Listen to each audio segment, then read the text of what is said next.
hemorragias digestivas, pero altas. Porque cuando son bajas no es necesario cuidar la vía aérea. Ahora, en la parte de respiración, aquí hablamos netamente de distrés, fallo en la oxigenación, fallo en todo lo que es la ventilación, ¿ya? Y paro respiratorio. En la parte que es respiración, hablamos netamente de cuando hay sepsis o un shock séptico, ¿ya? Porque en el shock séptico lo que pasa es que hay una disminución de todo lo que es el gasto cardíaco y eso también afecta a la parte circulatoria, ¿ya? Porque todo nuestro cuerpo está, vamos a decir, como un engranaje. Si falla una, el otro va a tratar de compensar, ¿ya? Por ejemplo, si falla, estamos en un shock séptico, una falla séptica, es probablemente uno de los sistemas que va a tratar de compensar es la parte respiratoria. Luego, en la parte que es con la D de discapacidad, es más cuando hay una baja de Glasgow, es decir, cuando nos comprometemos de conciencia. Y ya habíamos hablado que un Glasgow bajo 8 hay necesidad de intubar. ¿Por qué? Porque probablemente que este paciente no pueda proteger lo que es la vía aérea. No tenga los reflejos ni de tos, ni de náuseas, ni ningún reflejo, por lo tanto sí o sí vamos a tener que invadir esa vía aérea para poder salvarla. Luego, en la parte que es de SPECT scores, que es la parte de evolución, hablamos de cómo está un paciente en UCI y se va descompensando. Es decir, este paciente no llegó por nada respiratorio, como habíamos hablado en hartos casos clínicos, que los pacientes no llegaron por nada respiratorio, pero por alguna situación quirúrgica, alguna situación de edema pulmonar, que habíamos hablado de sobrecarga de fluidos, algún paciente que no venía por algo respiratorio, pero con el transcurso de los días cayó en un distrés respiratorio, ¿ya? Estos pacientes también tienen necesidad de intubación. ¿Cuál es el otro caso de necesidad de intubación? Si este paciente sí o sí, por ejemplo, necesita un traslado a un centro de mayor complejidad y sabemos que si este paciente no aseguramos su vía aérea antes del traslado, probablemente se comprometa. Es decir, por ejemplo, un paciente que está séptico, ya que sabemos que tenemos que trasladarlo sí o sí hoy día, pero ya vemos que se está comprometiendo la mecánica respiratoria, ¿ya? Todavía no llegamos a necesidad de intubarlo, pero si lo tenemos que trasladar sí o sí hoy día, probablemente en el vuelo puede que se comprometa. Entonces, para salvaguardar todo lo que es su vía respiratoria, uno también lo intuba y ahí ya posiblemente ya lo estuben apenas llegue. Y los sí o sí que normalmente se intuban cuando hay un anafilaxia, ¿ya? Es decir, edema total de lo que es la vía, ¿ya? También se intuba. Y en el caso de que no se pueda intubar, se traqueotomiza. El otro caso es, bueno, en el angioedema igual. Y en caso de quemaduras, ¿ya? Pero eso tiene que ser quemaduras, hablamos de vía aérea. Cuando hay una quemadura de vía aérea, sí o sí hay que intubar o traqueotomizar, ¿ya? A veces pasa que pacientes que no han sido, por ejemplo, no afectó, ustedes ven, llega el paciente y dicen, no, el paciente estuvo en un incendio, pero tú ves que no tiene ninguna quemadura aquí. ¿Qué es lo primero que siempre se tiene que revisar? Vía aérea, ¿ya?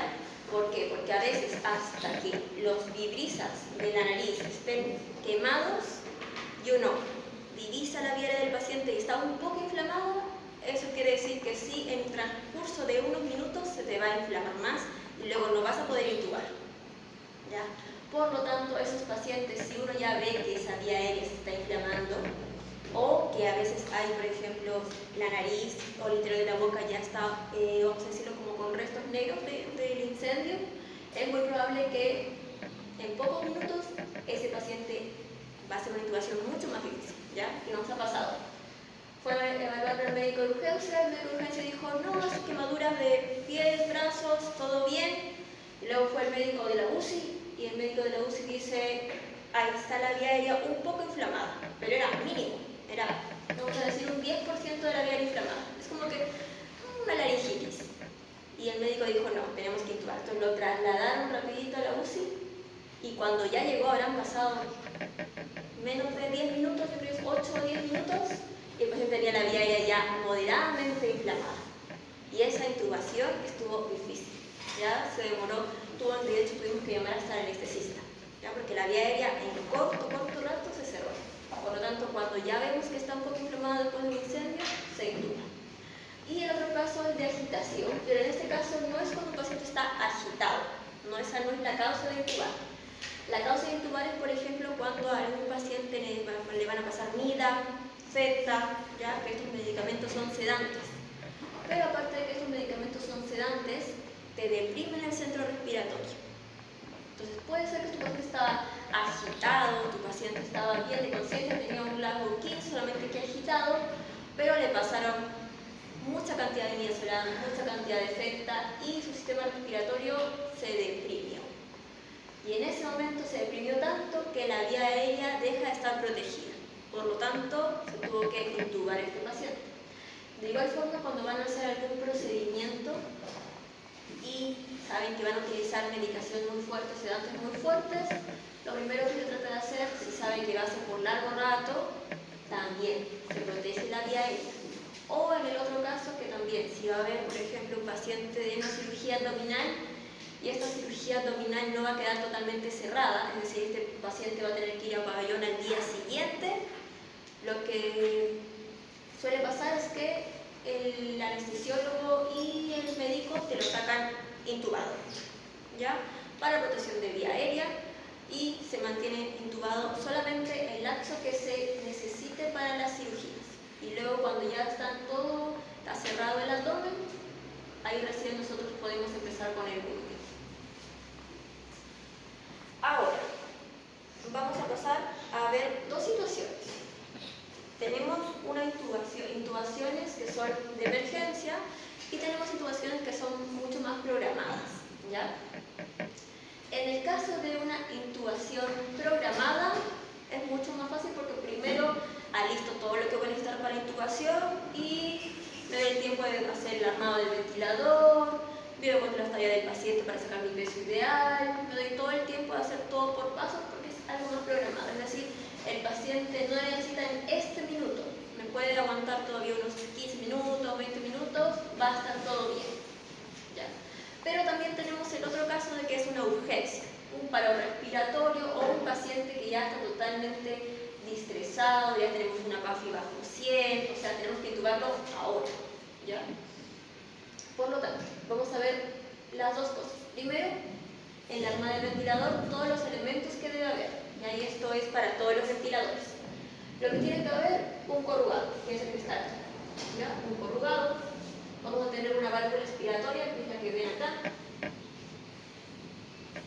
que en este caso es de un Drager, pero ya luego vamos a ir viendo más válvulas. Tenemos un visor de flujo, que luego se los voy a mostrar en otra imagen, el filtro que ustedes ya conocen, el filtro bacteriano humidificador y la sonda de aspiración continua que ustedes también ya conocen. Bueno, y el pulmón, que también es el azul que ven ahí, que puede ser ese azul o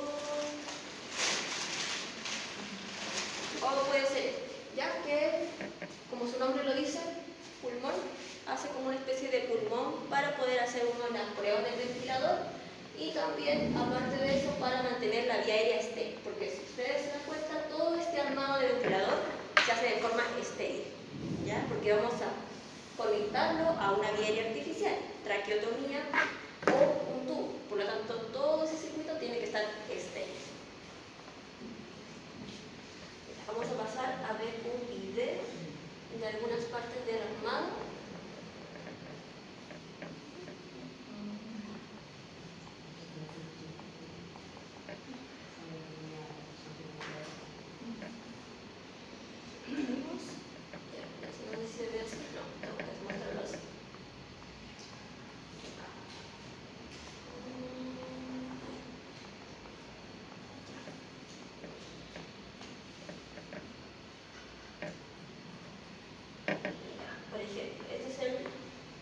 Evita B300, ahí yo estoy poniendo la válvula respiratoria, ese azulito que toqué es el sensor de flujo, que ese es lo único que no es estéril, es limpio, por lo tanto por eso lo acomodé y si se dan cuenta estoy con guantes estériles. Y tenemos el otro video.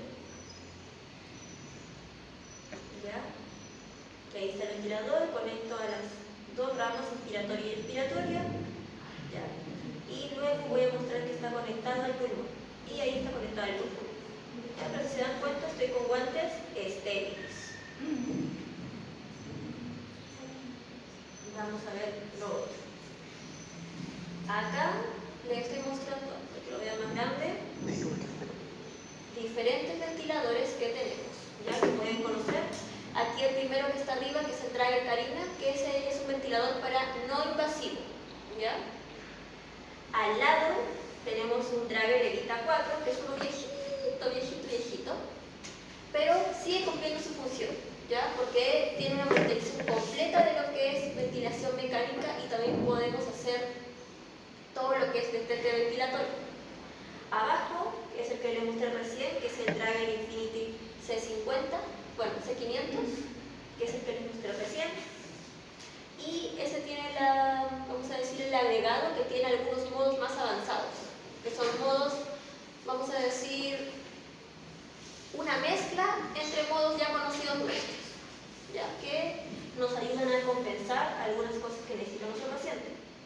Y al lado tenemos el Lowest Elisa 800, que este es un ventilador más de transporte, pero igual se puede utilizar para tener el paciente, para que el paciente esté estacionario en la unidad.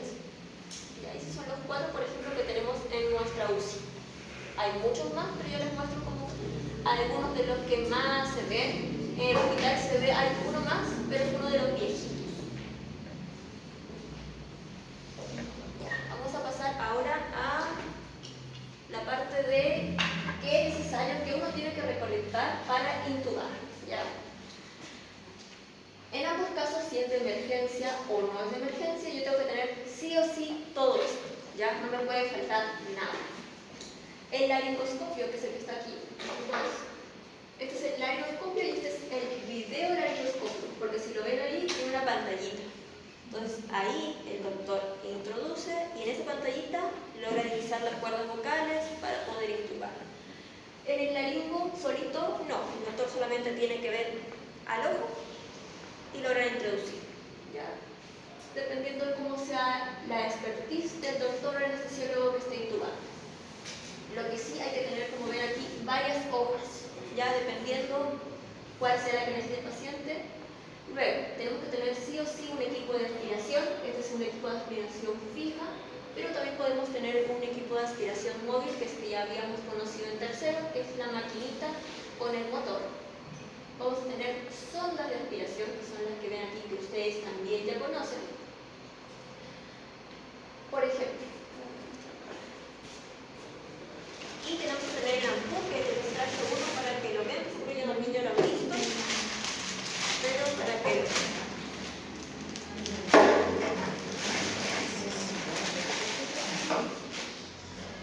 Entonces, este ampú yo lo saqué exactamente como estaba. Si lo ven, no está armado, ¿ya?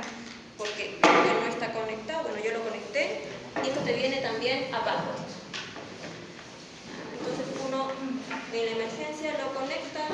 Más rato vamos a ver la maniobra de ampú y todo eso para repasarlo, ¿ya? Pero acá tenemos el ampú, ¿ya? Tiene la mesita acá que se tiene que inflar y acá va conectado a la fuente de oxígeno, ya que es puede ser muy chiquitito, pero el rato que está en la fuente de oxígeno sí o sí conectado. Vamos a dejarlo por acá. ¿Qué más tenemos que tener? Una máscara laringea, que se les voy a mostrar en la siguiente diapositiva. Una fuente de oxígeno sí o sí. Oxigenoterapia también más adelante les voy a contar por qué. El tubo, pero el tubo uno tiene que tener más de uno, ¿ya? ¿Qué suele pasar? Que uno entra a la unidad, todo esto está sobre la mesita, uno deja todas las cositas en una mesita, ¿ya? O las dejo sobre el carro de paro. Entonces, en el carro de paro hay de varios números de tubo. Por lo tanto, si el doctor dice un 7, siempre hay que tener en la mano un 6, ¿ya? Siempre. Y aparte en el carro de paro, por cualquier emergencia, siempre se tienen más números. El carro de paro siempre va a estar presente en cualquier procedimiento invasivo que vamos a tener en la UCI. ¿Ya? Por eso les puse más el carro de paro. Jeringa, porque recuerden que tenemos que inflar CAF. ¿Ya? Una cámara mayo, que también se las voy a mostrar luego. El cafómetro, que también ya lo conocen. Y un conductor, que también lo vamos a ver en el siguiente diapo. Ahora les muestro. Esta es una máscara laringea, ¿ya? Si se dan cuenta, en la parte piel, en otra imagen, entra de esta misma forma, pero la que entra primero es la parte piel, ¿ya? Y de esa forma, cuando hay intubaciones difíciles, uno procede a máscara laringe. Porque si no te permite todavía intubar, tú con esa superficie, vamos a decirle piel, ya puedes ir oxigenando al paciente. Todavía no estás intubando, todavía no, pero por lo menos tu paciente no se va a ir en picada, ¿ya? Luego tenemos el AMBU, que lo han visto ahora, las fuentes de oxígeno, el tubo que también ya lo han visto. Este es el conductor, que lo ven hasta aquí, que también pasa cuando algunos doctores también no pueden intubar. Entonces esto, que es el conductor, va dentro del tubo. ¿Y qué es lo que pasa? El doctor introduce primero el conductor y cuando ya lo tiene donde lo quiere, tira el tubo, o sea, no tira el tubo, introduce el tubo. Por eso es un conductor, porque guía la intubación. Ahora, la finalidad de cada uno, claramente, del laringoscopio o del videolaringo es para ver las cuerdas vocales y poder introducir donde tiene que ir el tubo. El equipo de aspiración, porque ustedes se imaginarán, si el paciente no está protegiendo la vía aérea, es probable que se acumulen secreciones, o te vomite cuando está intubando, o si el paciente está con una hemorragia. Todo eso uno lo tiene que ir aspirando mientras el doctor está tratando de intubar, ¿ya?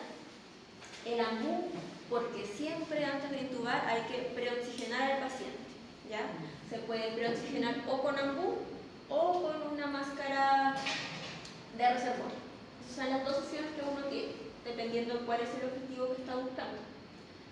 Luego, en la máscara laringe, como ya les conté, es cuando hay una intubación difícil.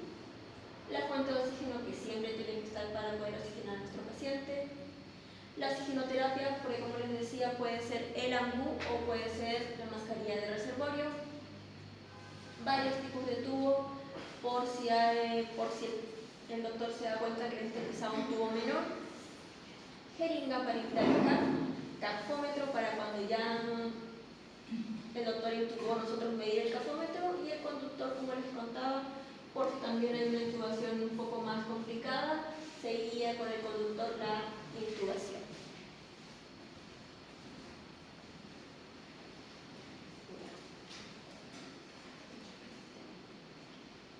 Revisen bien esta imagen porque así es como debería quedar armado su circuito.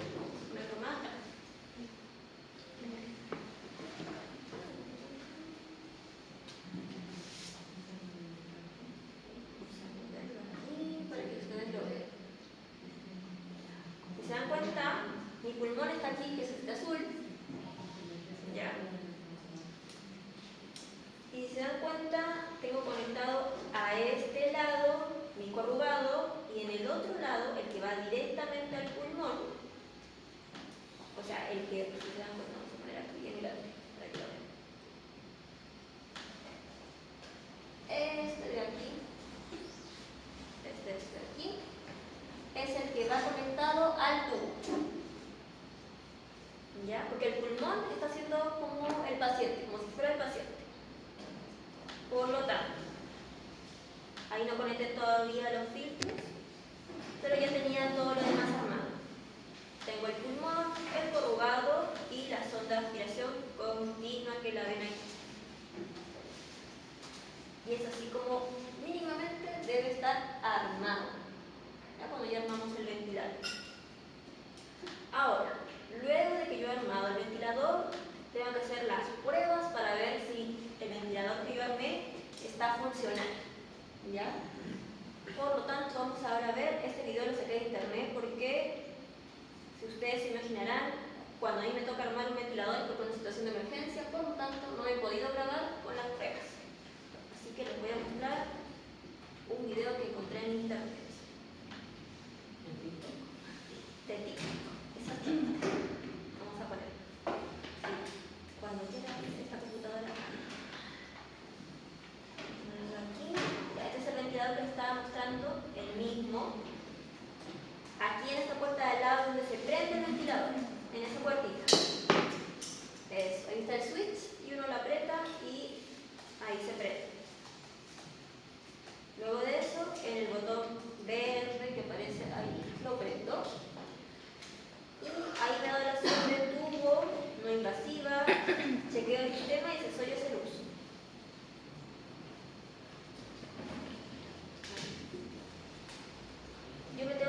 a la parte que dice chequeo de sistema. Si la ven ahí, chequeo de sistema.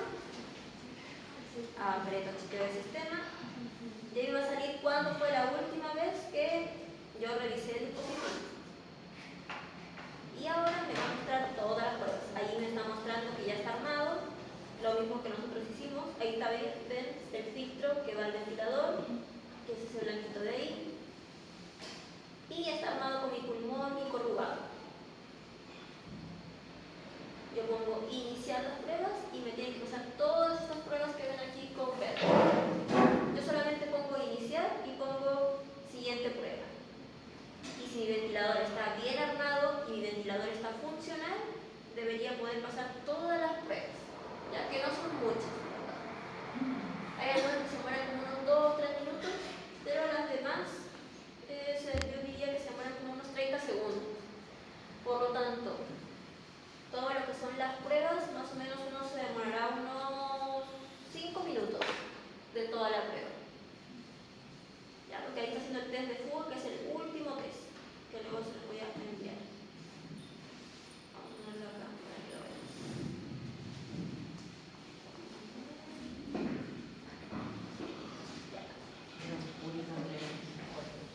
Aquí lo que está haciendo es el test de fuga. Para que lo puedan ver.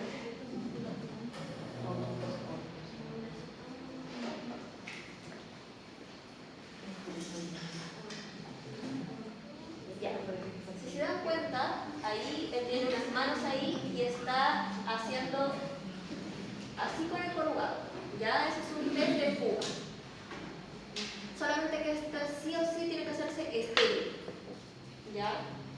Por lo tanto, lo único que hay que corregir en esta parte del video es que es estéril. Yo saco el pulmón, que ya les mostré que es este, me quedo solamente con mi corrugado y tapo con mi guante estéril. Ahí el ventilador me va a decir manténlo y en un momento me va a decir deja de mantener. Y ahí ve si hay fuga o no hay fuga. Y esa es la última prueba de todas las pruebas del armado del ventilador. Que como les dije, uno se demora alrededor de 15 minutos. Ahora, vamos a pasar a esta parte. ¿Alguna vez les ha tocado ambucear? No. Ya, necesito un modelo o modelo. Hombre o mujer. Ahí. La nube. Gracias por su entusiasmo, chicos. ¿Alguien ofrezca? Ya, voy a hablar. Dale. ¿Cómo tengo que acomodarse? Como si esto fuera una camilla. No, pero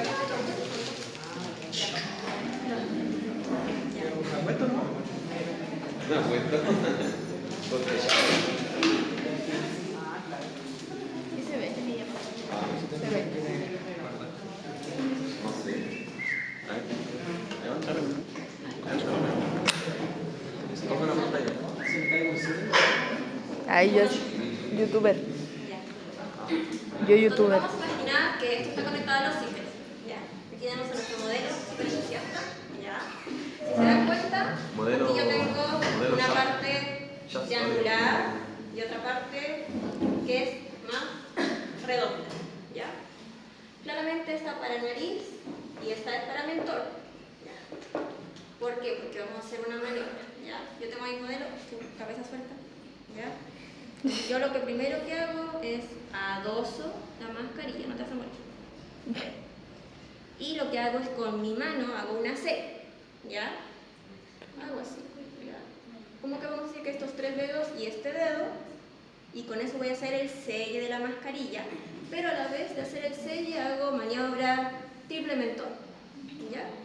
Entonces se lo dispongo a mi paciente y cuando hago, levanto y estabilizo. ¿Qué puede pasar? Por ejemplo, estoy en una situación de emergencia y tengo más operadores, yo con las 2 manos fijo y otro operador ambucea. Pero como muchas veces no es así, yo me encargo del ambuceo y de fijar. ¿Ya? Entonces mantengo ahí, subo mentón, trato de sellar lo máximo posible y con mi otra mano ambuceo. ¿Ya? Se supone que esta bolsa que está conectada al oxígeno se tiene que inflar, ¿ya? Pero por ejemplo, ¿qué cosas no deberían pasar? Que yo ambucee porque estaría causando una alcalosis respiratoria, ¿ya? Y eso no queremos. Por lo tanto, ¿cuál es, vamos a decir, el tiempo y frecuencia que debemos insuflar? Cada más o menos 5 segundos. Es decir, yo en un minuto tengo que tener como unas, vamos a decir, 12 respiraciones, entre 8 y 12. Por lo tanto, si yo estoy hiperoxigenando a mi paciente, estoy viendo monitor, si estoy intubando, ¿estás muriendo? No. Ya. Perdón. Ya. Bueno. Entonces yo estoy viendo monitor, ¿ya? Porque probablemente ya le pasaron los fármacos para este paciente, esté con la vía aérea ya no permeable. Adoso, hago la maniobra y cada 5 segundos insuflo. Entonces, ¿qué se hace? 101, 102, 103, 104, 105, 101, 102, 103, 104, 105, insuflo. Y así. ¿Ya? Es decir, cada 5 segundos, ya, uno insufla. Pero los anestesistas te dicen que no tiene que ser 1, 2, 3, 4, 5 porque es muy corto. Entonces uno dice 101, 102, 103, 104, 105. Lógica de anestesistas. ¿Ya? Pero en paro, por ejemplo, respiratorio, no es cada 5 segundos. ¿Ya? Recuerden que ¿cuántas compresiones son? ¿Cuántas compresiones son? Para el RCB. Ajá. ¿Cuántas compresiones son? ¿Cuánto comprimen?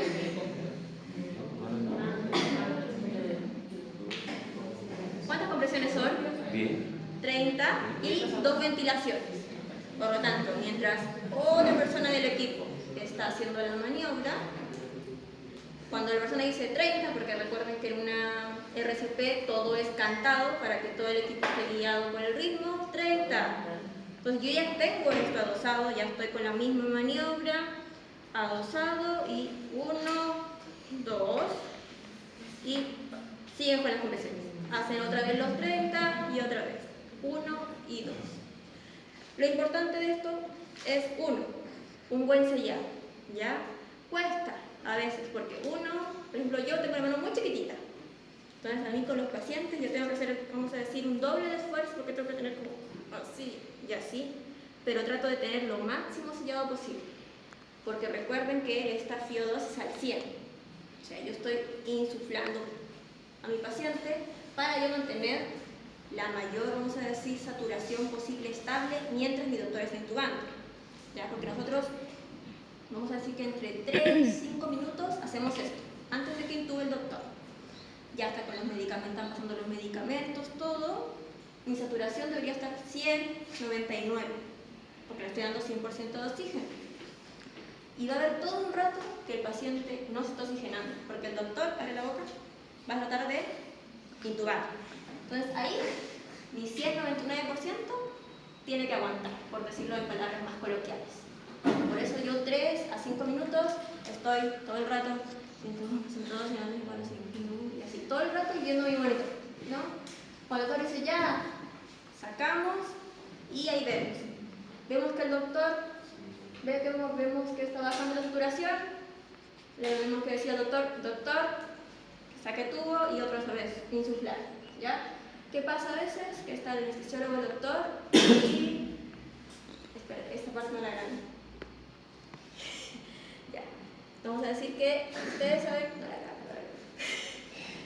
Ustedes saben que los doctores son diostores, ¿cierto? Entonces muchas veces tú estás con la saturación viendo y la saturación está en 60, ¿ya? Porque llevan harto rato tratando de intubar, ¿ya? Tú como Kilen, tú eres el que está en vía aérea, ¿ya? O sea, tú eres el responsable de que tu paciente no caiga en un paro respiratorio. Por lo tanto, si tú estás viendo que la saturación está bajando, a veces los doctores no es porque no quieren, sino que ni siquiera se están viendo en la monitorización. Uno es el encargado de decirle, doctor, tengo que ambucear porque mire cuánto está la saturación. O doctor, está en 60, nos va a caer a paro. Ya, por ejemplo, a veces, de repente tú lo ves en 80, dices, ya, el doctor dice, no, sí, falta poco, y de repente de 80 te cae 60. Así, en 20 segundos. Ya. Y ahí te va a caer a paro. Por lo tanto, en ese caso, ustedes siempre tienen como uno, están mirando la monitorización y revisándole al doctor anestesista cómo va la saturación. Para que, si es necesario, entre medio de la intubación, ustedes van a tener que ir insuflando. Luego, otra cosa, cuando el doctor ya intubó, yo veo que el doctor ya dice, ya está listo, yo retiro esta máscara. Retiro esta máscara y queda así. Recuerden, acá está el tubo. ¿Y qué se hace? Conecto al tubo y insuflo de la misma manera. Ya, 101, 102, 104, insuflo, 101, 102, 104, insuflo. ¿Ya? Lo tengo con una saturación, vamos a decir que serán como unos 30 segundos y como ya tengo el ventilador armado, con las pruebas pasadas, solamente conecto. Ya está programado el ventilador, eso ya tengo que haberlo hecho. ¿Ya? Por eso en situaciones de emergencia, todo tiene que ser rapidito. Tengo que haber armado mis materiales, tengo que haber armado el ventilador, tengo que tener mi mesa de intubación lista. A veces las TENS ayudan con la mesa de intubación y uno se ocupa de ventilador. Pero hay veces de que las TENS están con otro procedimiento, el paciente está muy grave o ha pasado alguna otra situación de emergencia y toca hacer todo. ¿Claros con esto?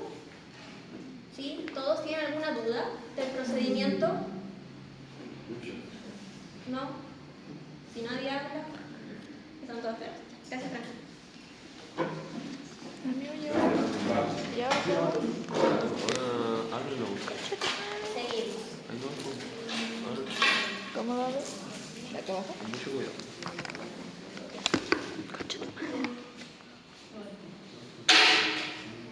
Ahí o no. Luego de que yo ya conecté a mi paciente, el doctor intubó, insuflé otra vez, conecté el corrugado que ya estaba listo y programado. Después de todo eso, yo tengo que ver si la intubación del doctor, por el doctor, vemos los dos, sí está donde debería estar. ¿Cómo vemos eso en ese momento? Porque todavía no puedo pedir un rayo, estamos en ese momento in situ. Uno, movimientos del tórax, ¿ya? Tiene que sí o sí haber movimientos, uno, y tiene que ser simétrico, ¿ya? No de un lado y del otro lado, sino movimiento del tórax y que sea simétrico. Dos, auscultar, ¿ya? En los dos lados debería auscultar murmullo pulmonar. Tres, veo en mi ventilador que hay una curva que se esté dando el volumen programado, que cómo están las presiones, y ahí me aseguro de que el ventilador está cumpliendo su función. Y por último, yo diría lo más importante, monitorizo hemodinámicamente cómo está el paciente. Se supone que cuando recién intubamos, si fue por un distrés severo o causa de emergencia, mi FIO2 está al 100. Yo programé todo, pero mi FIO2 la programé al 100. Ya luego yo titulo. Por lo tanto, si yo ya estuve con el AMU, conecté al paciente, le puse el volumen programado que debería estar lo más cercano a lo que necesita mi paciente, ya le puse el PIB. Tengo una FIO2 al 100, lo que correspondería es que mi paciente esté por lo menos saturando dentro de lo esperado. Lo otro no sabemos, pero saturando debería estar saturando dentro de lo esperado. Claramente hay excepciones que también hemos visto pasar, pero son las mínimas, pero uno tiene que descubrir por qué. ¿Qué pasó? Si ese tubo está bien, está en carina, recuerden que ese tubo tiene que estar arriba, ¿cuántos centímetros? Lo hemos dicho en clase, de carina. 2, 3 centímetros arriba de carina. ¿Ya? Y luego de haber hecho todo esto, el que doctor Kine, bueno, más vamos a decir más el Kine, que es el dueño de la vía aérea, vemos que está todo bien. Luego de eso, de igual forma se pide un rayo, ¿ya?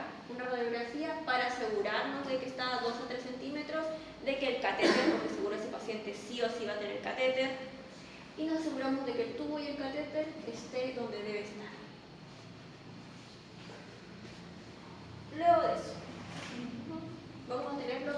aspiración cerrada, que es lo que ya vimos, que es esta. ¿Ya? Que vimos que está conectada a nuestro cubo.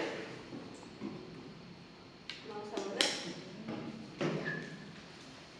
¿Qué es importante saber? Bueno, la aspiración ustedes saben que es para permeabilizar la vía aérea, porque recuerden que cualquier acumulación de secreciones en esa vía aérea, más que hay una vía aérea artificial, algo que no pertenece, va a ser mayor colonización de toda esta vía aérea. ¿Qué contraindicaciones tenemos para no hacer la aspiración o hacer la aspiración con mayor cuidado? Vamos a decir los casos. 1. Hipoxemia refractaria. ¿Saben lo que es la hipoxemia refractaria? Ya. La hipoxemia refractaria es cuando yo tengo, como yo les contaba, tengo un paciente con FiO2 al 100 y lo tengo saturando 60.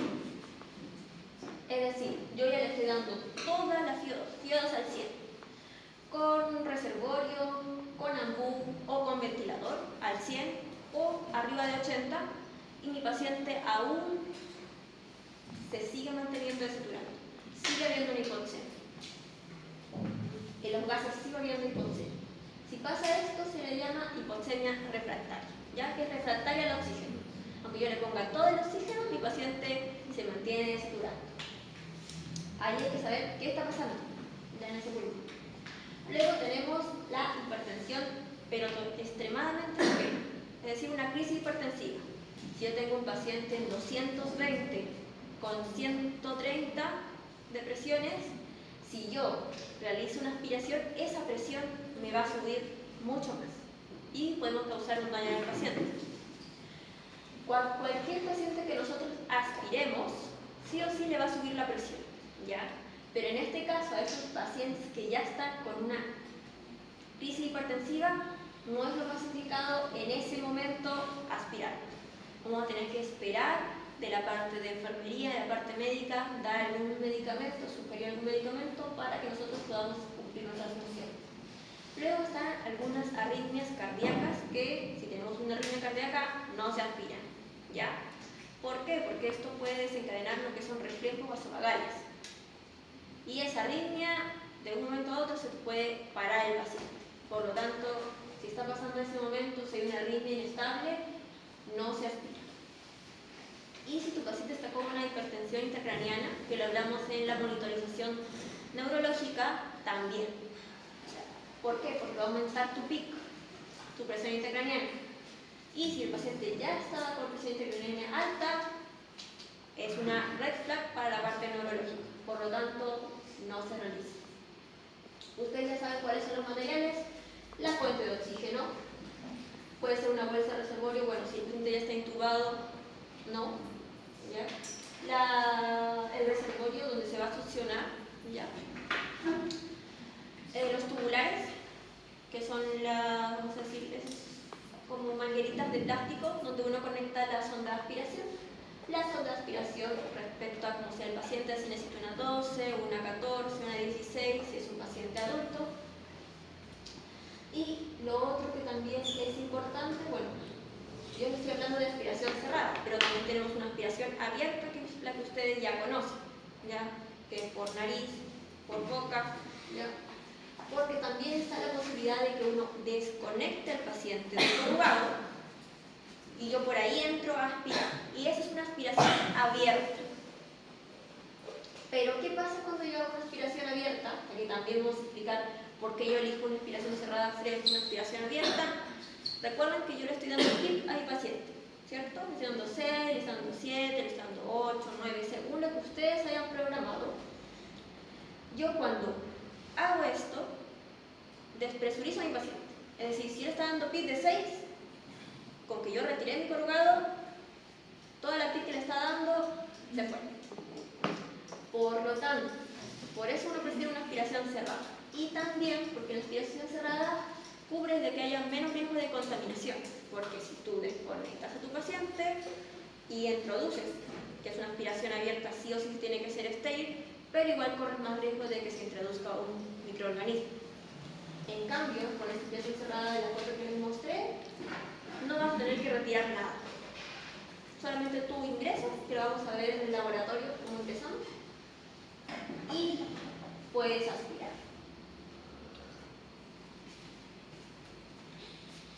Aquí. Por lo tanto, vamos a ver si se ve acá, sí. Este blanquito que se ve acá, ya, está conectado a nuestro tubo. Ya, todo eso está conectado a nuestro tubo. Y con este, vamos a decir, el manguito, yo presiono y aspiro. Introduzco esta sonda, vamos a ver en el laboratorio, introduzco, y cuando ya he llegado al sitio, que es cuando el paciente, uno siente un tope, retrocedes 2 centímetros y ahí recién empiezas a aspirar presionando este manguito. Y ahí uno está aspirando. Cabe resaltar que, bueno, ustedes lo hemos visto en tercero, la aspiración no tiene que ser más de 10 segundos, más en este caso porque, como les expliqué, se despresuriza todo el PIB que le estamos dando al paciente. Todo lo que hemos ganado se pierde. Por lo tanto, estas aspiraciones tienen que ser importantes. Y también otra cosa que se hace es que antes de aspirar de forma abierta o cerrada, uno le da una mayor cantidad de CO2. Es decir, si tu paciente estaba con 40 de CO2, tú un minuto antes le pasas 100% de CO2, terminas de que el paciente se haya reoxigenado, igual como hicimos en la intubación, y ahí tú recién ingresas a aspirar. Por eso es importante de que sepamos todos estos procedimientos. Ahora vamos a seguir con la otra parte. Aquí les dije para que luego revisen cómo se hace la aspiración cerrada, más o menos, pero lo vamos a ver en el laboratorio. Aquí están las complicaciones de la aspiración cerrada. Si uno introduce mucho la sonda, va a haber una lesión a nivel traqueal, que es lo que no queremos, hipoxemia, arritmias. Tú puedes estar aspirando a tu paciente y recuerden que cualquier procedimiento que ustedes hagan tienen que estar viendo monitor y al paciente. Entonces tienen un ojo aquí y tienen un ojo al lado. Se pueden crear atelectasias y, como les había hablado, reacciones vagales por la estimulación. ¿Ya? De repente te hace una arritmia y de repente te entra paro. Por lo tanto, uno siempre tiene que estar pendiente de que no haya ningún cambio en la parte de frecuencia cardíaca ni en la parte de arritmia. Y también tener cuidado cuando uno sujeta la aspiración porque puede haber una extubación de tipo accidental. ¿Hasta acá tienen dudas?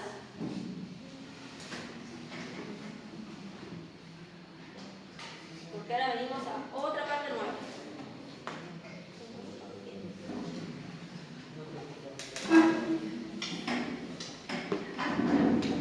Vamos a pasar a la parte que es de Winning. Pero antes de eso vamos a hacer una pequeña pausa porque dentro de esta asignatura hemos hablado de alto conocimiento, pero no hemos hablado de la parte de la humanización de la UCI. Porque uno puede creer que la UCI son puros procedimientos y en verdad la UCI también tiene alta parte de humanización. Yo creo que por eso es un área que a mí me gusta mucho. Yo sé que a algunos de ustedes no es su área preferida, pero yo creo que la UCI es súper importante porque uno ve al paciente, pues vamos a decir, desde que está distresado, desde que estás distresado, frecuencia de 35, frecuencia de 40, lo intubaste y tú sigues todo el proceso, las programaciones todos los días, las gasometrías, es decir, es una lucha diaria, todos los días, lucha diaria, hasta el momento en que ya llegas al winning, ¿ya? Y ese momento en verdad es súper satisfactorio cuando tú haces todo el winning y lo logras extubar. Es como un logro así. Ves que el paciente vuelve a hablar, ves que el paciente vuelve a caminar, ves que el paciente vuelve a su vida, ¿ya? Porque muchos de los pacientes son súper graves, estuvieron graves por meses, semanas, ya estuvieron al borde de la muerte, los familiares vinieron a despedirse. Y también por eso la UCI conecta tanto con lo que es la familia. Tú empiezas a conocer la historia de cada familiar, de cuántos hijos tiene, qué hace el hijo, qué hacía el papá, qué hacía, cómo llegó a esta situación. Y cuando ya uno lo guinea el paciente ya puede hablar, también es una sesión súper satisfactoria cuando se va por esa puerta. Tú lo viste casi muriendo y luego de repente ves que el paciente vuelve a comer, como les digo, vuelve a hablar y el paciente es como otra vida, es como si hubiera vuelto a nacer. Entonces, La parte de winning a mí creo que es mi parte favorita porque siempre el paciente, hay un punto de luz dentro de todo eso malo que vimos, dentro de esas gasometrías horribles, dentro de que todos los días el paciente se pudo ver parado, lo sacaste de 3 paros. Entonces el winning es la parte, vamos a decir, más satisfactoria, pero también es la parte donde uno tiene que tener harto ojo clínico para poder lograrlo, y es lo que vamos a aprender hoy día. Yo, cuando hicimos las clases pasadas, vimos que el winning se inicia desde, vamos a decir, uno va pensando en el winning desde que intubó. Es decir, yo intubé ayer y ya, desde que lo intubé, veo la gasometría, veo los rayos, los exámenes complementarios, y al día siguiente ya estoy pensando cuándo ya puedo ir extubarlo. Eso es lo que siempre yo tengo que pensar, cuándo lo puedo sacar. Pero yo no lo puedo sacar así porque sí, y es lo que vamos a aprender hoy. ¿Por qué? Porque si yo lo retiro antes, este paciente es probable que caiga en una reintubación. Y las reintubaciones en UCI aumentan la mortalidad un 80%. Y si yo prolongo esta extubación, puede que este paciente se colonice de nuevas bacterias mucho más fuertes. Ya las klebsielas, cualquier bicho de esos bichos que son multiresistentes que también pueden llevar a la muerte de este paciente. No por lo que yo lo trate al paciente, sino por un bicho oportuno que en donde yo me demoré más en extubar a este paciente, use una ventilación, realizó una neumonía por ventilación y mi paciente se alargó su estadía en UCI. ¿Qué es lo que tenemos que tener entonces? Vamos a hablar de 3 definiciones: el winning simple, el winning difícil y el winning prolongado. El simple, como la misma palabra lo dice, es tu primera prueba de ventilación espontánea, que vamos a hablar ahora, y lo extuba sin problema, el paciente luego de sus 24 horas no se reintubó, todo perfecto. Excelente. Luego tenemos el winning difícil. Es que en el primer winning al paciente le fue mal. Es decir, no toleró la primera prueba de ventilación espontánea, no se extubó, por lo tanto, luego tuve que volver a repetir una prueba de ventilación espontánea dentro de 7 días, ya desde la primera prueba. Hasta ahí lo logré a la segunda. Bien, fue un winning difícil, pero se logró. Y luego tenemos lo que es el winning prolongado, en el que tuviste que hacer 3 o hasta más de 3 de pruebas de ventilación espontáneas para poder extubar a este paciente. ¿Qué suele pasar cuando hay winning prolongado? Que estos pacientes a veces te van a traqueotomía, pero a veces es lo más indicado para estos pacientes cuando tienen un winning prolongado. Y en estos casos, en winning difícil o en winning prolongado, aparte de yo hacer otra vez, repetir la prueba de ventilación espontánea, tengo que saber qué es lo que nos falló. La parte muscular, la parte neurológica, la agitación, hemodinámica. Tenemos que ir viendo cuál nos falló para poder el día siguiente o los días siguientes ir viendo qué es lo que está pasando.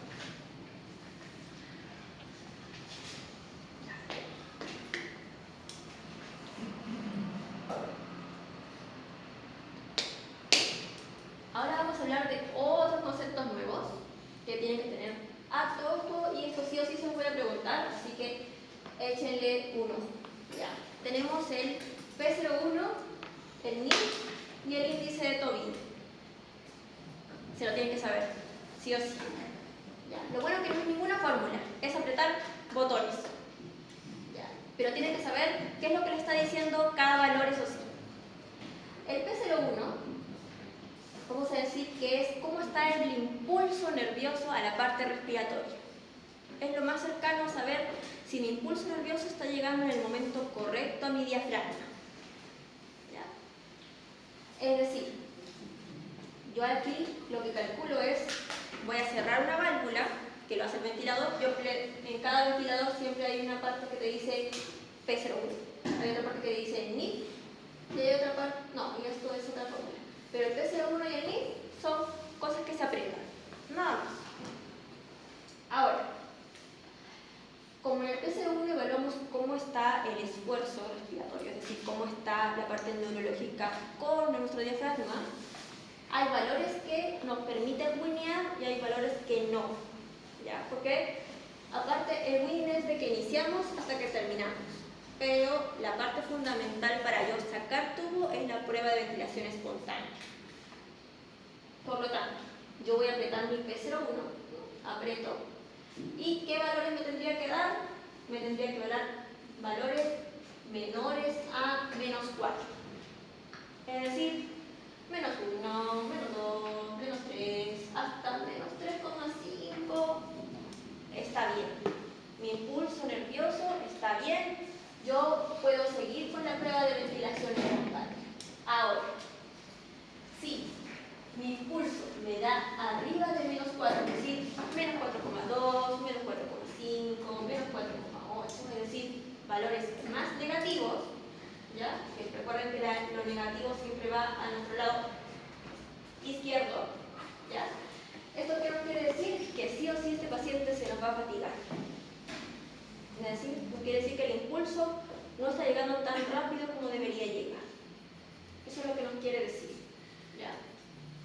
Por lo tanto, si yo tengo un valor arriba de menos 4, yo no lo puedo estudiar ese día. No lo puedo estudiar. No hay manera. No lo hago. ¿Ya? Lo otro, tenemos el otro. El NIF. El NIF, que es la fuerza de los músculos. ¿Ya? Por lo tanto, imagínense un paciente que hablamos de la debilidad adquirida en UCI, una polineuropatía. Todos los músculos periféricos y los respiratorios están debilitados. ¿Ya? Por lo tanto, yo tengo que saber si mis músculos respiratorios fundamentales tienen la fuerza suficiente para poder volver a respirar por sí solos. ¿Y cómo hago esto? Midiendo el NIF. También voy a una parte que te dice NIF en el ventilador, uno lo aprieta, pero para esto tu paciente tiene que estar despierto y siguiéndote órdenes. ¿Por qué? Porque cuando yo voy a apretar el botón del NIF, tengo que decirle al paciente: Don, vamos a decirle doña Juanita, yo le voy a decir tome aire y usted va a tomar lo más aire, la máxima fuerza que pueda el aire, es decir, lo máximo que pueda. Y ahí yo voy a evaluar cómo está la fuerza. Porque si yo no le indico que haga esto, me va a salir muy bajito porque no está midiendo la fuerza total que tiene mi paciente de los músculos respiratorios. Por lo tanto, yo le digo tome aire lo más fuerte que puede y ahí aprieto el NIF. Y ahí, ¿qué valores me tienen que dar? Cercanos a menos 30. Es decir, menos 31, menos 32, menos 33, menos 34, menos 40. Eso nos indica que nuestra parte respiratoria, nuestros músculos respiratorios tienen la fuerza suficiente para respirar por sí solos, para hacer la debida contracción y efectuar bien la parte respiratoria.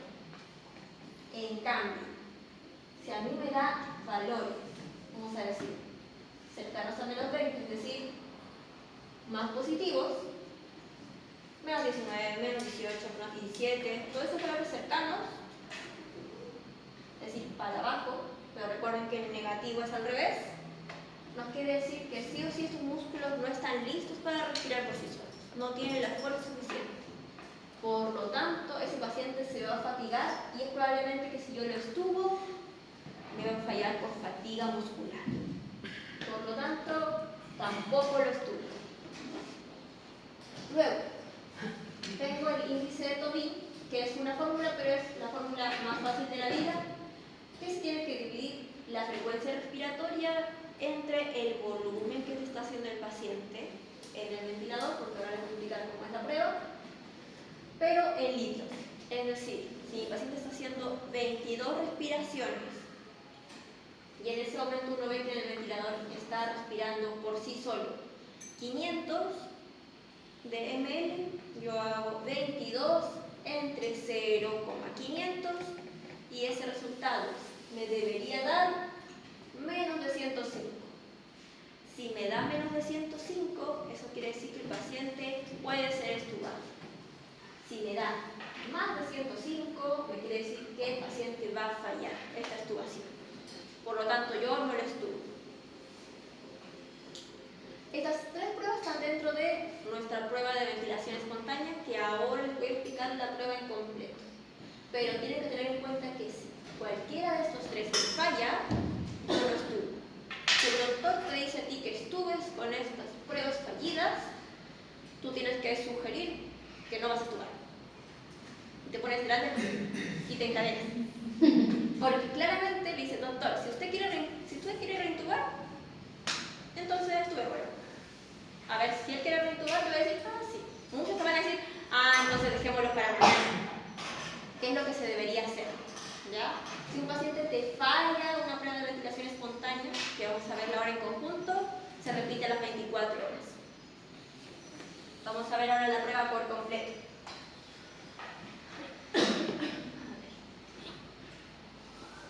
A ver, para yo iniciar la prueba de ventilación espontánea, sí, mi paciente 1 ya debo tenerlo en CPAP. Recuerden que en CPAP es un modo no asistido, es una modalidad espontánea. Por lo tanto, todas las respiraciones que está haciendo mi paciente con el ventilador son suyas. Yo solamente le estoy dando una presión de soporte. No le estoy dando ni frecuencia ni volumen. Solamente le doy una presión para que este paciente se mantenga respirando. Pero quien inicia la ventilación, quien hace la ventilación, cuánta ventilación y cuánto volumen entra, es por mi paciente. Esta prueba de ventilación espontánea se hace entre 30 a una hora. Claramente uno ve bien qué paciente necesita 30 minutos, qué paciente necesita una hora. Es un paciente quirúrgico que en verdad no tiene ningún distrés, nunca tuvo un problema respiratorio, que está solamente en ventilación mecánica poco tiempo, un día, 2 días, uno hace una prueba de ventilación espontánea de 30 minutos. ¿Ya? Y con eso estás listo. Pero si es un paciente que está contigo hace un mes, se distresó, si es un paciente que ha estado con pasos súper bajitas, que la causa es respiratoria o que la causa inicial no era respiratoria, pero en algún momento fue respiratoria, fue distresado, haz la prueba de una hora. Ahora, para yo ya estar lineando, uno sí o sí tiene que estar ya resuelta la causa inicial que nos llevó a la ventilación. Si tu causa inicial fue una sepsis, sepsis resuelta. Si tu causa inicial fue un distrés, distrés resuelto. Si tu causa inicial fue una neumonía aspirativa, resuelto. Todo lo que haya iniciado esta ventilación mecánica tiene que estar resuelto. Luego, sí o sí tiene que haber una estabilidad hemodinámica. Como les decía, cuando un sistema falla, el otro compensa. Por lo tanto, si yo a este paciente lo tengo en CPAP, lo tengo con una presión de soporte de 10, lo tengo con un PIB de 6, y veo que el paciente está con crisis hipertensiva o frecuencias cardíacas altas, eso me quiere decir que el paciente está compensando. Puede ser que esté con una frecuencia adecuada, puede ser que te esté dando un buen volumen, pero a costa de su parte cardíaca. Por lo tanto, si yo tengo un paciente que no está estable hemodinámicamente, no, por nada, ¿ya? ¿Qué otra cosa puede ser? Si este paciente está hipotenso y con altas dosis de droga vasoactiva, ¿ya? Tampoco. ¿Qué es lo que hay que ver? ¿Por qué este paciente está con las drogas vasoactivas tan altas? Hablar con la enfermería, a ver, han ido subiendo, han ido bajando, porque eso quiere decir que no está estable hemodinámicamente. Otra cosa, tiene que estar afebril, porque si un paciente te hace un pic febril, eso quiere decir que hay una descarga séptica, se está comprometiendo de nuevo, hay otra bacteria nueva, por lo tanto, no unimos. La capacidad del paciente para generar respiratorias espontáneas, porque si yo no tenía un volumen, digamos,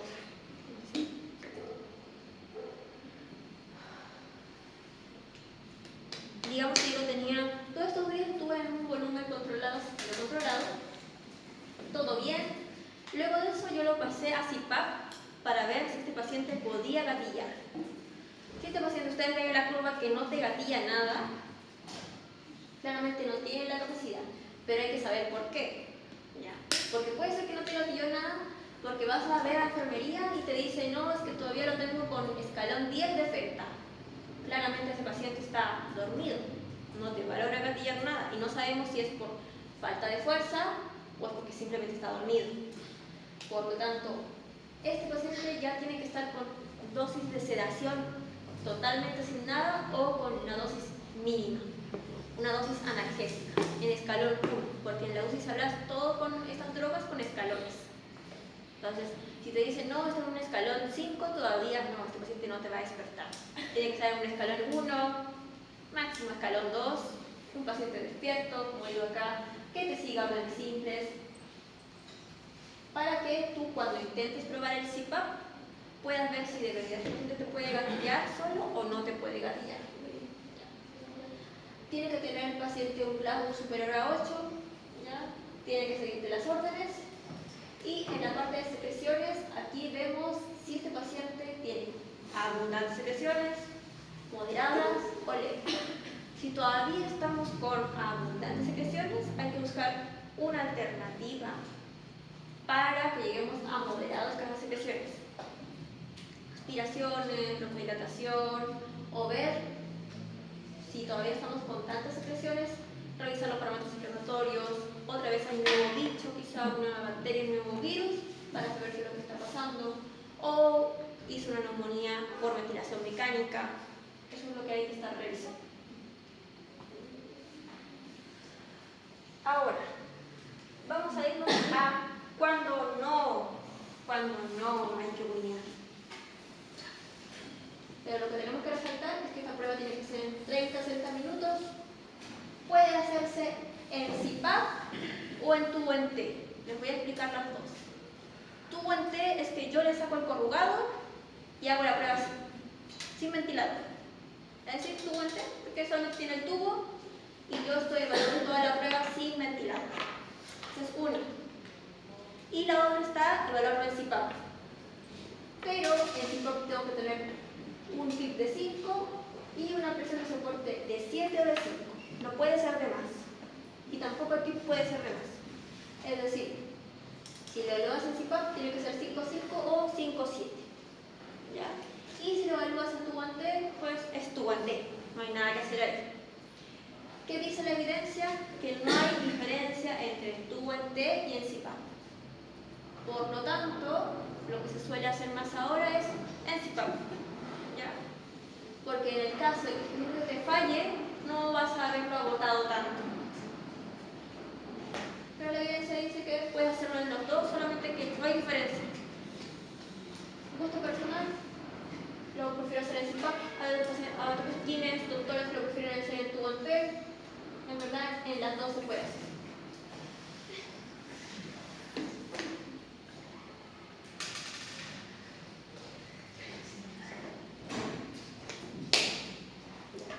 En la parte hemodinámica, tu presión arterial no tiene que superar 180, así no tiene que estar en una crisis hipertensiva, ni tampoco tienes que el paciente hipotensarte al momento de realizar la prueba de ventilación espontánea.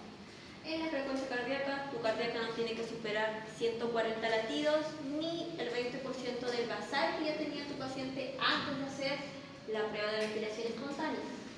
Tampoco, cuando inicias estos 30-60 minutos, tampoco debe bajarte la saturación, ni tampoco tu frecuencia respiratoria tiene que subir a más de 35, ni como lo pusimos, ni tu índice de COVID tiene que ser más de 100 o más de 105, como te dice la evidencia, y como les había dicho, tu valor de PCO1 tampoco tiene que ser ni menos 5, ni menos 4, ni menos 6, nada de eso. Nivel de conciencia, sí o sí, un Glasgow sobre 8, DIGIT, que logre seguir órdenes, en NIF mayores a menos 20, es decir,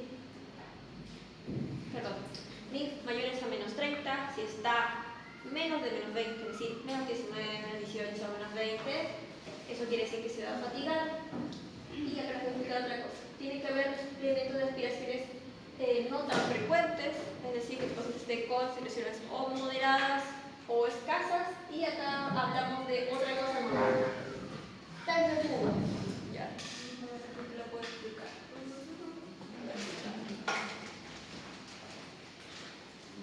Tiene como un globito. Vamos a imaginarnos que esto es nuestro CAF que está dentro. ¿Ya? Es como parecido al CAF que tenemos. ¿Ya? Yo tengo que hacer test de fuga. Cuando yo ya hago este test de fuga es lo que se hace último. Ya es lo que se hace último. Yo ya vi que todo esto, mi paciente lo pasó.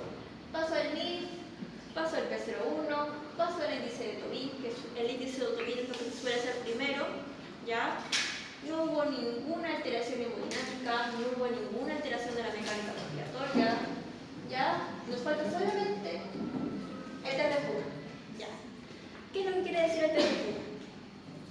Recuerden que aquí estas van a ser las paredes de mi tráquea, ¿ya? Y acá está mi cama. Entonces, por ejemplo, en mi ventilador, yo estoy en CPAP, tengo un volumen, vamos a ponerle de 400, ¿ya? Tengo un volumen de 400. ¿Yo qué es lo que voy a hacer? Mi ventilador, bueno, antes de eso tengo que haber aspirado boca, aspirar subglótica y aspirar tubo. ¿Y qué es lo que hago? Desinflo CAF. Por lo tanto, esto va a colapsar, va a quedar así, ¿cierto? Por lo tanto, se va a quedar así. Vamos a ponerlo ahí, ¿ya? Mis paredes, yo debería tener harto espacio, ¿cierto? Si mis paredes están acá, ¿cierto? Todos ven ahí, ¿ya? Vamos ahí, y yo debería tener harto espacio, ¿ya? ¿Qué es lo que pasa? Lo que debería pasar es eso. Pero, si mi vía aérea está inflamada por cualquier cosa, digamos que yo desinfleja con la jeringa, ¿qué va a pasar? Va a tener muy poquito espacio, ¿ya? Va a tener muy poquito espacio de separación. Por lo tanto, yo desinflé y estoy viendo ventilador. Tenía 400, ¿cierto? Antes de desinflar. Para yo poder extubar a este paciente, a mí me debería dar más de 510 cuando yo desinsuflé. Es decir, más de 110. ¿Por qué? Si a mí me da menos de 110, ¿qué quiere decir? Que mi vía aérea sigue inflamada. Hay poco espacio. No sé si lo logran entender. Como mi vía aérea sigue inflamada, hay poco espacio para que pase el aire y por lo tanto mi volumen no aumenta tanto. Lo que debería pasar por eso es que siempre tiene que superar el 15% del volumen que ustedes tienen o mayor de 110 ml de lo que ustedes ya tenían. Por ejemplo, si yo tenía, como les digo, 400, sí o sí me tienen que dar 520. ¿Me da 520? Puedo extubar. Si a mí me da 430, esa vía aérea está inflamada. Y es posible que cuando yo estube, se me vaya todavía a inflamar más, o la inflamación es tan grande que te va a hacer un estirón laríngeo y el edema es tan grande que vas a tener que volver a reintubar, pero por eso, no por músculo, no por hemodinamia, no por nada de vía aérea baja, algo por vía aérea superior. ¿Ya? Así que sí o sí tiene que tener más del 15% o más de 110 de su basal. Y en la parte clínica, que no hay ansiedad del paciente, uno siempre, como el paciente ya está despierto, sigue órdenes, le explica el procedimiento al paciente, que lo vamos a tratar de extubar, vamos a hacer unas pruebas, que tiene que mantenerse tranquilo, no agitado, porque eso puede comprometer su mecánica respiratoria, no diaforexis, no respiración paradojal, ni humo, ¿ya? Porque todo eso nos indicaría que hay una sobrecarga del trabajo ventilatorio y eso nos indicaría que no podemos extubar. A veces estas, vamos a decir que son, estas tres son relativas, porque a veces tenemos pacientes ansiosos, imagínate, te dicen que van a sacar el tubo, todavía no te lo sacan en todo el día, están haciéndote las pruebas, puede ser que el paciente tenga ansiedad, o que esté agitado, ya que todavía le quedan restos de drogas de sedantes y mantiene un poco agitado, o estaría forético, o también por la misma agitación, la misma ansiedad. Esto se puede controlar en parte farmacológica con contención familiar, contención del equipo. ¿Ya? Todo lo demás es netamente clínico y sí o sí tiene que cumplirse. La siguiente. Ahora vamos a pasar a los criterios de éxito, ya que en verdad es todo lo contrario de lo que hemos hablado. Hemodinamia estable, que tiene que estar el paciente despierto, siguiéndote órdenes, sin agitación motora, cantidad de secreciones moderada o leve, el índice de Tobin menos de 100, menos de 105, pero en verdad menos de 100, el P01 menor a menos 4, es decir, menos 3, menos 2, menos 1, menos 0 punto algo. Y el MIF sí o sí mayor a menos 3. Acá en verdad ya la evidencia te dice que debería ser mayor a menos 30. ¿Ya? Cuando uno está ya en menos 25, ya uno puede pensar, lo podría estudiar. ¿Ya? Así que aquí deberíamos ser más o menos más de 25. Pero la evidencia sí o sí te dice que debería ser más o menos 30. ¿Ya? Yo siempre prefiero que esté más o menos 30. ¿Ya? Porque a menos 25 todavía te dice que hay debilidad y te podría fallar por debilidad de la musculatura, y eso sí o sí vas a tener que reactuar.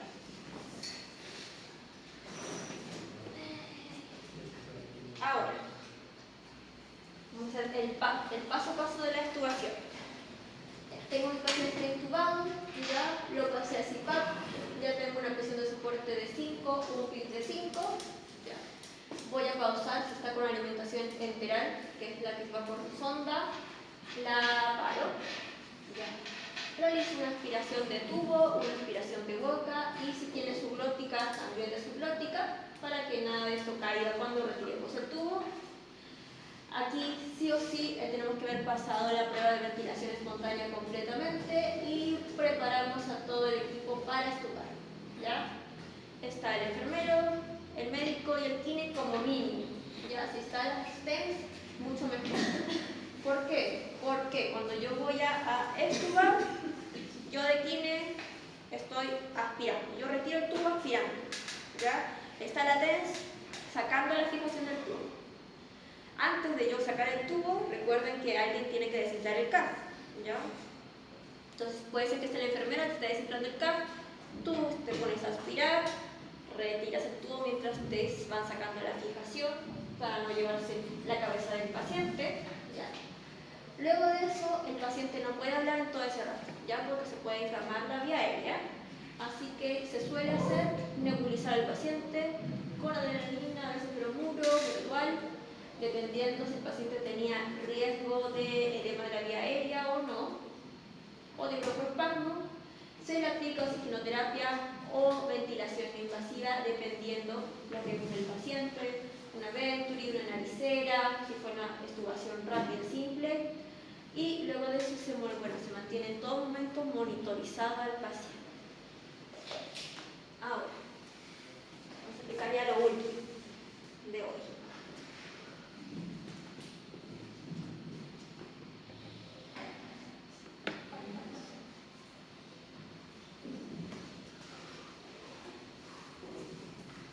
Yo les había visto que les iba a explicar sobre la cánula Mayo, que no la tengo ahora, pero la vamos a ver en el laboratorio, en la clínica, que es una especie de, vamos a decirlo, canulita de plástico, que es curva, ¿ya? Que cuando yo, antes de intubar, para realizar todo lo que es ventilación con el ambú, o también cuando tengo al paciente ya intubado conectado a la ventilación, tengo que usar.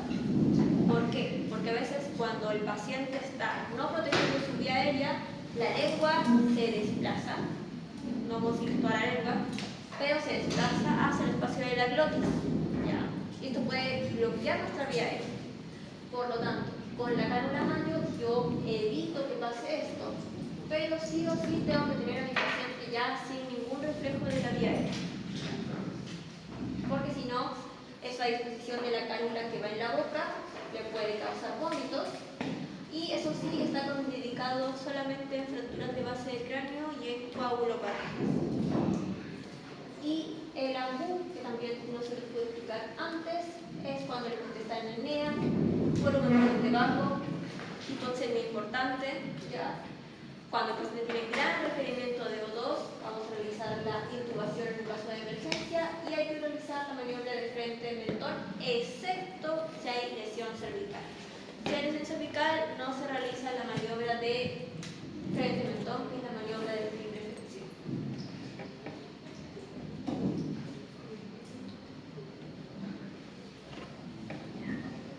Y acá les explico, bueno, lo que ya les expliqué, ¿ya? La bolsa de reanimación, que es esta, ¿ya? Tiene un volumen de 1 litro, 1,5 litros. La idea es dar una adecuada ventilación al paciente, pero no lograr ni una alcalosis respiratoria respiratoria ni una distensión gástrica. ¿Ya? Y se debe comprimir por minuto, como habíamos dicho, entre 10 12 veces por minuto. Y si el paciente, cuando estamos intubando, o si el paciente está con ventilación corrientes muy bajas, uno se adapta también a la respiración del paciente a menos que esté anemico.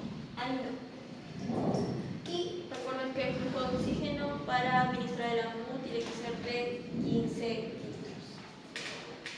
Eso, chicos, fue la clase de hoy. Ahora, ¿tienen alguna duda? ¿No? La otra semana tenemos el práctico. Recuerden que es el lunes 22 y el jueves 25, que es al azar, a quien le toque el lunes, a quien le toque el jueves.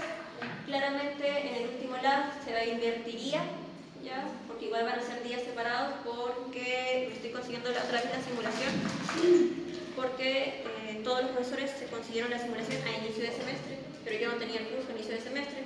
Por lo tanto, ahora me lo estoy consiguiendo y me están dando los días, porque el 29 es feriado. ¿Ya? Así que el lunes 29 es feriado. Por lo tanto, nos quedaría esta clase y les tendría que enviar la otra clase el 29. Entonces les tendría que enviar la clase porque no hay más tiempo de la clase. Y eso, hoy día yo creo que... Si tenemos dudas, no podría hacer un video. Si hay dudas, sí. Porque ahí les tocaría ver oxigenoterapia, que ustedes ya saben más o menos lo básico. Que igual vamos a ver cosas básicas. Serían como 2 temas nada más. Porque acá vimos como lo más denso. Esa era la idea. ¿Ya?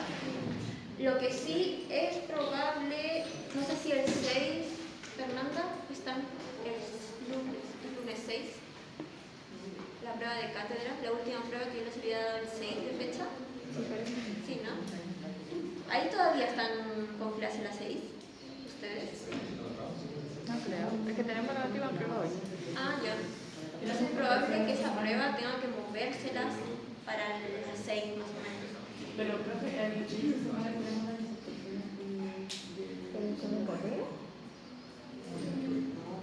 Pero ese día el lunes.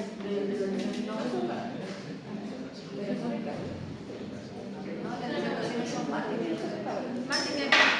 Le voy a preguntar al profe, pero según yo son el laboratorio los correos. ya. No se quedan el lunes. Pero el día... Ya. Eso, chicos. Cualquier duda nos vemos en los laboratorios de la semana. Eso.